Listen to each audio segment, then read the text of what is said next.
What is the best way to figure out how to do more damage? Because doing more damage is more important than wiping twice after a gnarly shit.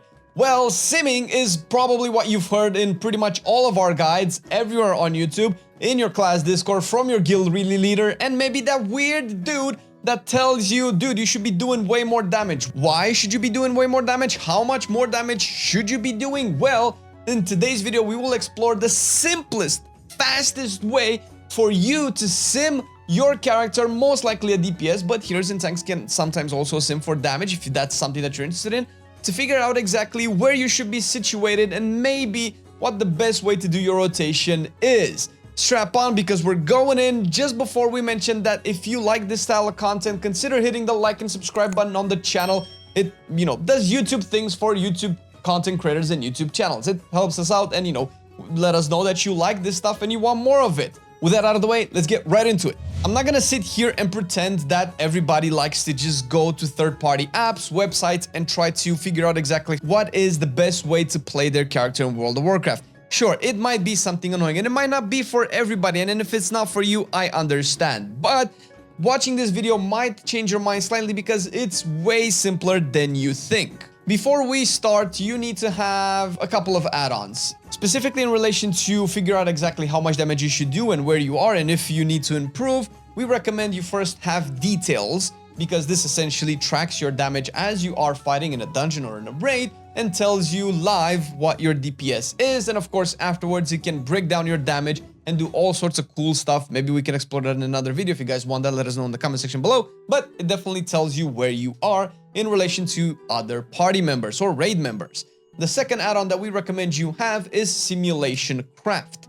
Just as you see it on the screen, you just get it. This doesn't really do anything until you type /simc in chat and it generates a wall of text. You can probably start reading the wall of text and be confused as to what it is, but you'll probably figure out that that wall of text is basically your character's details. Your level, your class, your race, your spec, your items, your gear, your bags, everything that you have is in that wall of text. And that's what you will need to actually sim. You normally just copy this and hop into your simming of choice, which most of the time, 99% of the time, will be raidbots.com. Raidbots.com is a free platform that you can explore. You can also go for a subscription if you want to do more complicated sims. But for today, we are exploring the Quicksim option, which is what this video is about. Quicksim is the simplest way to actually figure out exactly where your character is, how much damage it's doing, and why you suck. Or maybe don't. Maybe you're doing more damage, but very unlikely. Now, what you do is in this big box right here, you paste all of that text that you've copied, or you can also load your character from the armory by choosing your region, realm, and then, your character name and so on and so forth. That will take your armory situation into consideration, which might be a little bit outdated. Armory tends to update a little bit slower, while SimC is instant. If you just looted an item right now, you can just take the SimC text and put it there, and you'll have all the accurate data ready to go. Once you put that in, you'll scroll down and you'll see simulation options. If you expand the options to see exactly what this is about, you'll see a bunch of stuff that you can change. And I will explain what this is. What you're interested in is the fight style. Fight style means what exactly are you fighting? Is it a boss? Is it a pack of mobs? Is it mobs that just spawn every now and again with a boss as well? Well, this is where you go. Patchwork is what you will select first, because this is the situation where you are fighting a raid boss and you don't move. You don't have to do any mechanics. You never have to stop casting or pressing your abilities whatsoever. You essentially have 100% uptime on the boss for your rotation. This is the most, let's say, accurate depiction of your character's performance, but slightly a little bit inaccurate because there are very hardly ever fights in this game where you don't do anything unless you just sit in the fire, in which case, come on man, stop it. Now, after you choose patchwork, you will want to select number of bosses. Obviously, sometimes we have council-like fights where there's 2, 3, or 4 bosses. We're gonna go 1 boss for this particular example, since that's usually most situations, specifically even tyrannical keys. Even though if it's mythic plus, you still want to know how much damage you do on a boss. Fight length is the next thing that you're interested in. This is also very important. How long does it take for you to clear that boss? Obviously, if you don't know, you can just put like a random number here. I would probably recommend something like 5 minutes. Things like that is fairly standard, it's average. For instance, if you are fighting in a raid guild versus if you are fighting with your guild on a raid boss for the first time, it might take a little bit more than 6 minutes if you guys are still learning to fight, if you're a little bit unprepared, a little bit undergeared. but the more gear you get, the better you are at the fight, the faster the boss dies. Why that's important? Because the fight length determines how many times you press your big cooldowns.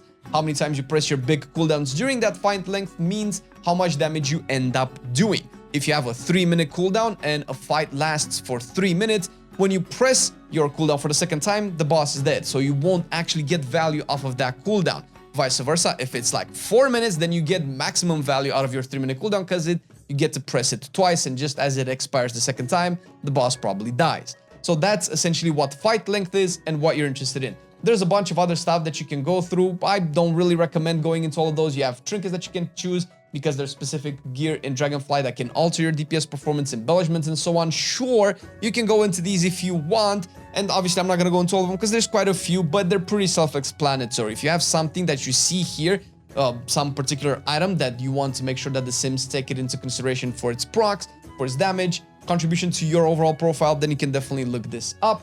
But what you will probably go to is raid buff presets. This is where you can see something that's applicable to all characters no matter what.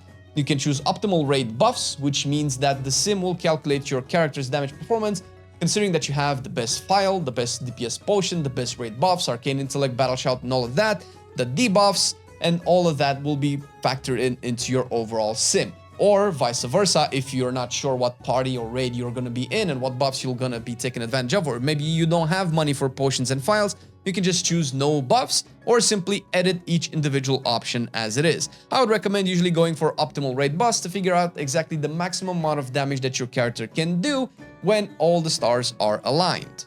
And once you have all of this, you press Run Quick Sim. The sim will take a while to calculate your overall damage, since right now we're testing for patchwork and one target means we're testing for essentially maximum single target and figure out exactly how much damage you do. And once the sim is complete, you'll be able to see your overall DPS. You will see the details that the sim took into consideration, like your gear, your talent setup, and all of that, and you'll even see your damage breakdown. What is the best source of your damage? Is it a particular spell or ability, and so on and so forth. If you keep scrolling down, you'll also see the buff uptime. How much time did you have on your Bloodlust, on your whatever class you're simming right now? For the purpose of this example, I'm simming my Warlock. How much was your immolation from Infernal? How much was your trinket up?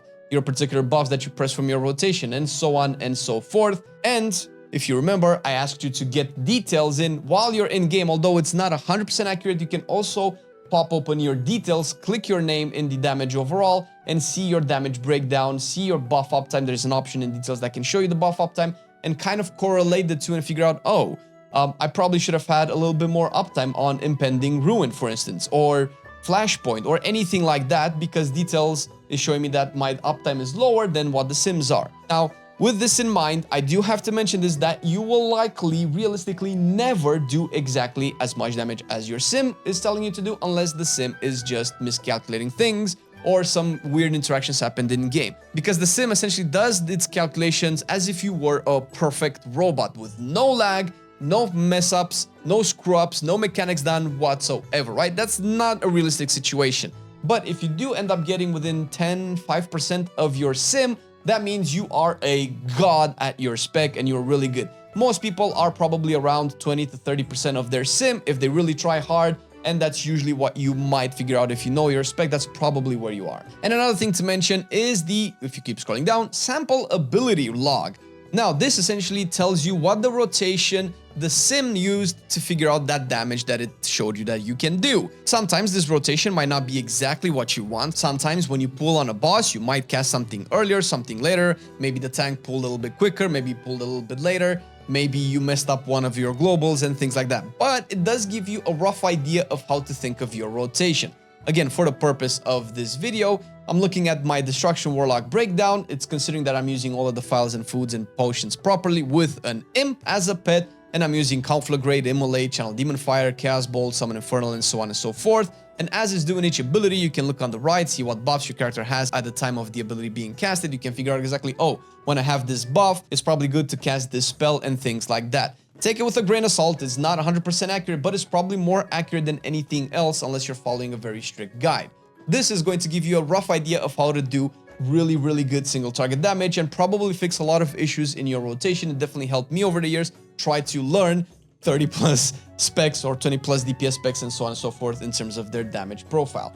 And all of this was for patchwork, single target raid fights, but there are obviously different fight styles and you might be interested in figure out something more. For instance, if you are gonna practice your rotation on a training dummy and you're looking at your details to see how much damage you're doing on a training dummy, and if you sim patchwork, it will not be accurate because the training dummy doesn't really lose HP. It's kind of staying at 100% HP or 90-80% depending on how many people are wailing on it, and that probably takes into consideration certain things that proc when targets are high health. While patchwork fights in raid bots consider that the HP kind of drops, sometimes it reaches execute range. For instance, if you're an arms warrior and you're fighting a training dummy, you're probably never going to press execute because it's never going to proc. Your target is never going to get into execute range unless it procs from sudden death. Or if you're a warlock, for instance, you have flashpoint, which gives you haste when immolate hits a high HP target, and you're probably going to have 100% uptime on that on training dummy where you won't have that on patchwork. So keep this in mind. However, if you are trying to figure out exactly if you're doing your rotation right and you're practicing, you can do a sim with training dummy or target dummy rather as well, and adjust the fight length, the number of bosses, so on with what you're doing in game, and kind of get an accurate representation and figure out exactly if what you're doing is right as you practice your spec. The other fight style that you can take into consideration is dungeon slice. This is essentially supposed to sim your dungeon overall. Now, this is not accurate, but it gives you a rough estimate. The first thing that you need to do, and what we recommend, is to first make sure that the dungeon slice fight style is supporting your spec. If you go into your class Discord of your class and spec by choice, you can ask there and people will tell you if it supports, let's say, Destruction Warlock in Dungeon Slice, meaning that it takes into consideration your Infernal, your Rain of Fire. If tanks move Rain of Fire and stuff like that out, you'll figure out the details, right? I wouldn't necessarily recommend using Dungeon Slice to figure out what the best damage you should have in a dungeon because it's very wild. It takes a lot of things into consideration. Sometimes it takes boss fights into consideration, pack fights. Sometimes it considers a specific boss fight length, and if you kill the boss faster or slower, it will now reflect accurately. But what you could do if you want to sim AoE, and what we recommend, is to go patchwork again, but then switch to, I would say, about 5 bosses. This means that you essentially are simming a situation where you're fighting 5 targets and you obviously don't do much mechanics because it's patchwork, and try to figure out your AoE. You can choose your fight length, and I would recommend about 1.5 minutes. There are a few reasons for this as well. Because if you put a fight length that's 45 seconds, which is usually what happens, it will give you the damage breakdown of what you do once you press your cooldowns, have bloodlust up and all of that ready, and you essentially explode. Everybody explodes in 30 to 40 seconds, but you don't explode every 30 to 40 seconds every pack that you do, because you don't have cooldowns for the next pack if you kill the pack in 30 to 40 seconds, right? You can do that, and you can sim what you do while you have your cooldowns up, but it will not give you a rough estimate of your overall performance, because all of your trinkets will be simmed as if your cooldowns are up, all of your cooldowns are simmed as if your trinkets are up, and so on and so forth. And for the majority of those 30 to 40 seconds, you'll also have a DPS potion and bloodlust up if you've selected the raid buffs accordingly. So although it's nice and you get a big number, it's not usually that accurate. I would recommend to put it on a 1 minute and 30 seconds. The most impactful short cooldowns are usually around 1 minute. And if you sim around 1 minute, 1 minute and a half, you essentially go through your cooldowns and then start to dip a little bit as you come outside of the cooldown, and the overall number is a little bit more rounded, a little bit more realistic to what you do, because sometimes in a pack you don't even have cooldowns and you might start slower and might not do as much damage. But again, you can choose the fight length as you want. You can change the number of bosses depending on how big your tank pulls, and so on and so forth. Once again, keep in mind that this is a sim. It will not show you exactly how much you're going to do, because there are hardly ever situations where your tank will pull 5 targets exactly. You will never have to move, never have to stop rotation, and your tank will never kite things out of your Rain of Fire, Blizzards, Frozen Orbs, Flame Strikes, and all of that stuff. And that would be the simplest, quickest way to sim your character, to kind of figure out exactly what you do, the kind of little tips and tricks that you can use to get information from raid bots and kind of apply it and figure out exactly what you're doing in game. We've done this video in collaboration with Whispyr, a big boy assassination theory crafter that is the biggest assassination brain that I have personally talked to. He's a wonderful person. You can check him in the Ravenhold Discord as well if you are particularly a rogue and you want to ask him a lot of stuff. He's a master of simming, and he'll probably tell you a lot more things than we can put into a video. Thank you, Whispyr. You rock, buddy. And hope you enjoyed the video. We can have more in-depth simming videos on how to choose the best gear, how to sim talent, and so on. And if you want to see that style of content, let us know down below. But for getting your spec ready and watching our class and spec guides telling you to sim, this is probably the best way to start doing it.